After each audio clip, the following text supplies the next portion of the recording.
Hey gang, and welcome to today's bonus video, sponsored by 401 Games and their newly renovated buy list. There is an exciting promotion going on right now for my Canadian viewers in the month of June, where basically if you put in any buy list of over $100, 401 Games will add an extra $10 to your order just for doing it.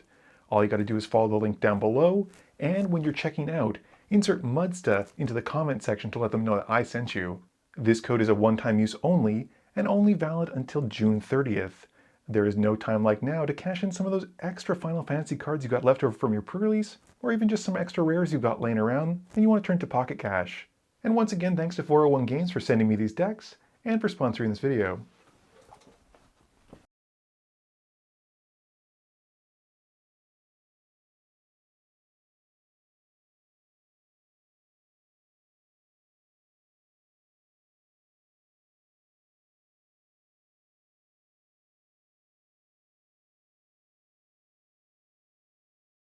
Corwin wins the die roll and starts us off.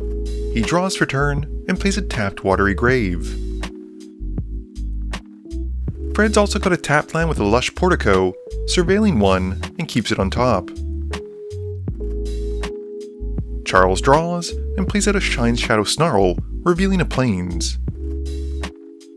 He then taps it for a Soul Ring and passes after that.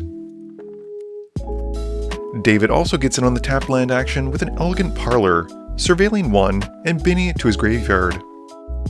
Corwin plays an Isolated Chapel and pays 2 for Talisman of Dominance. Fred's got an island and casts Farseek, going to find a land as he passes. Charles draws, plays a swamp, and casts a Wayfarer's Bauble. He cracks it before passing turn. David plays a command tower and has a turn 2 Stoneforge Mystic. As it comes in, he tutors for a Sword of the Animist and passes.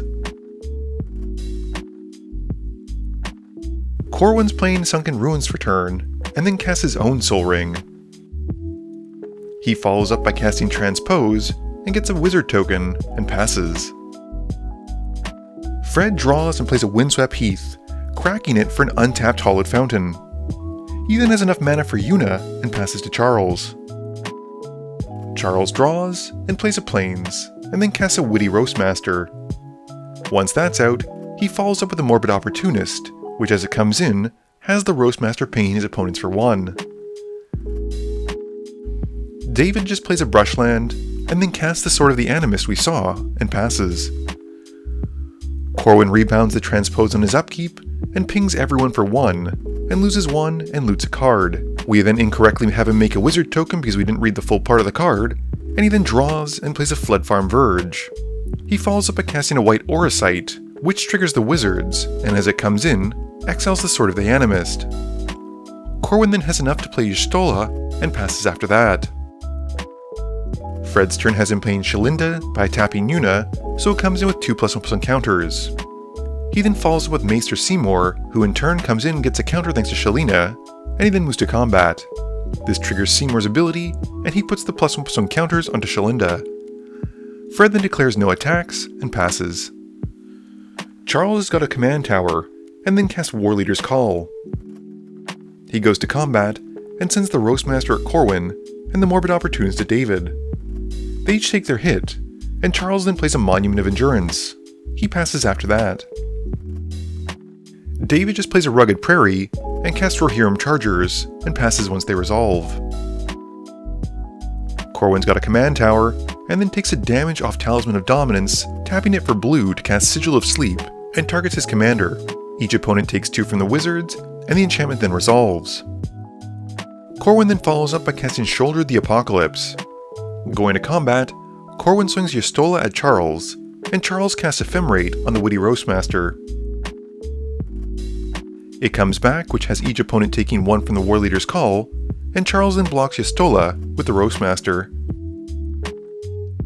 It says Y'shtola getting taken out, which has Charles drawing a card from the Morbid Opportunist and losing 2 from Shouldered. Corwin then passes turn. Fred draws and takes 2 off his Shouldered, and then casts Yuna's Whistle in his main phase. He reveals until he finds Kadam at the West Tree, and puts 3+1/+1 counters onto Seymour. He then taps Yuna to help cast Oaka. At the beginning of combat, Seymour's ability triggers, and Fred puts 5+1/+1 counters onto Shelinda. And going to combat, swings Shelinda at Corwin. Corwin chumps with a wizard token. Fred then passes turn.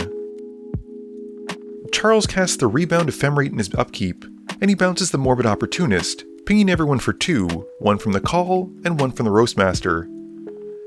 Charles' main phase then has him casting a Crackling Doom, which has each opponent taking 2, and they all sacrifice their largest creature.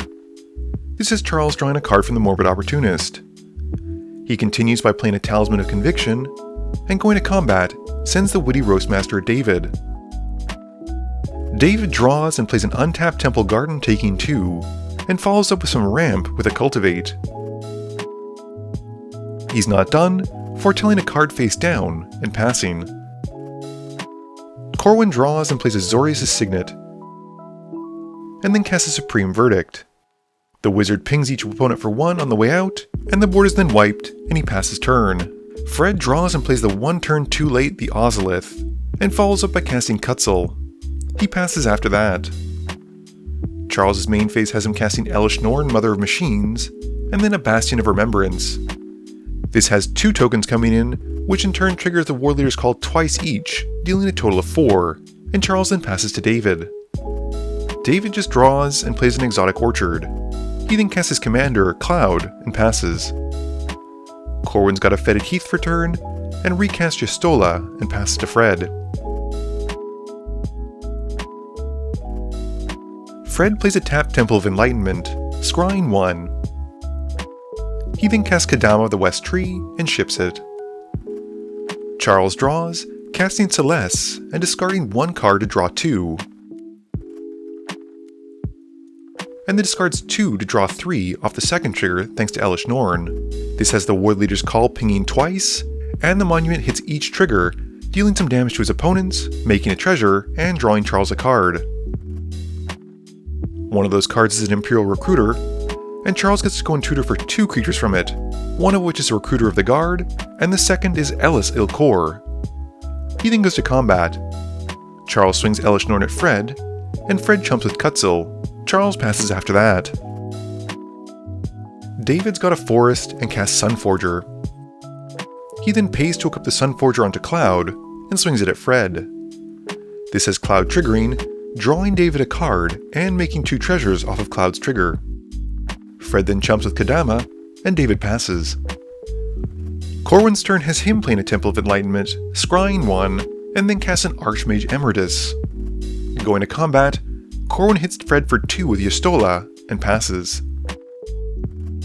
Fred draws and plays a Forest before casting Damning Verdict. This has David responding by activating Sunforger, and goes to get a Stroke of Midnight, and targets the Bastion of Remembrance.